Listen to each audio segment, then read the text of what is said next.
محترم امام غزالی رحمه الله د چغلۍ د مفاسد مبارک یو واقعه را نقل کړې ده چې یو سړی بازار ته لاړو د غلام د اخیستلو دپاره. یو غلام د هغه خوښ شو، خرڅوونکي ورته وویل چې په دې کې هیڅ غیب هم نشته دی، خو صرف دومره خبره ده چې د دې غلام چغلي کول دا عادت دی. اخیستلو والا په دې راضي شو او غلام یې واخیستو او کور ته لاړو. اوس یو څو ورځې لا نه وې تېرې شوې چې غلام د چغلۍ فساد خور کو. هغه غلام د سړي ښځې خوا ته لاړو او ورته په تنهایي کې وویل چې ستا د خاوند ته خوښه نه یي.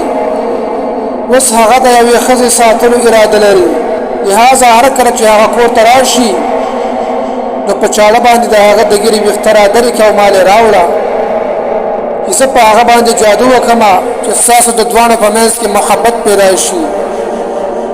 ښځه دې ته تیار شوله او د چاړه انتظام یې وکړو. دلته دا غلام بیا د مالک خوا ته راغلی او ورته وویل چې ستا ښځې د بل سړي سره لین اخیستی دی، بل سړی خوښ شوی دی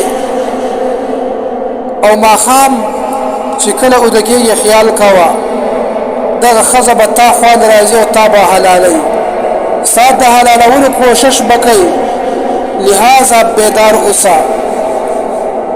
کله چې ماښام شو نو ښځې چاړه راخیستې وه.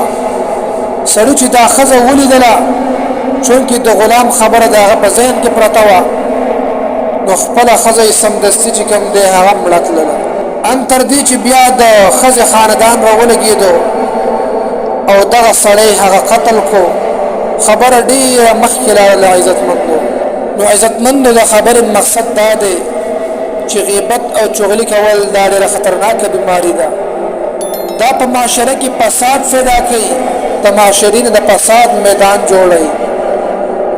نن چې کور په کور جنګونه کېږي، نفرتونه پیدا کېږي او رشتهداریانې ختمېږي، د دې اصل او منځ وجه هم څه شی ده؟ همدغه غیبت او چغلي ده. نو عزتمند ورونو بیا د چغلۍ او د غیبت نه ځان ساتل پکار دي، ځکه د دې د وجې نه ډېر کورونه ورانېږي او احادیث مبارکو کې د چغلۍ د غیبت ډېر په سختۍ سره منع راغلې ده. ځکه حدیث شریف کې راځي الغیبة اشد من الزنا، غیبت دا د زنا نه هم سخته ده. او بیا علما کرامو د هغې څو وجې ذکر کړي دي.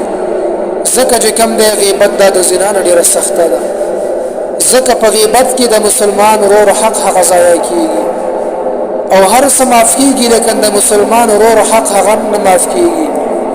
د الله جل شانه حقوق معاف کېږي، لیکن د مسلمان ورور حق نه معاف کېږي. الله جل شانه دې موږ ټول د غیبت د ګناه نه وساتي.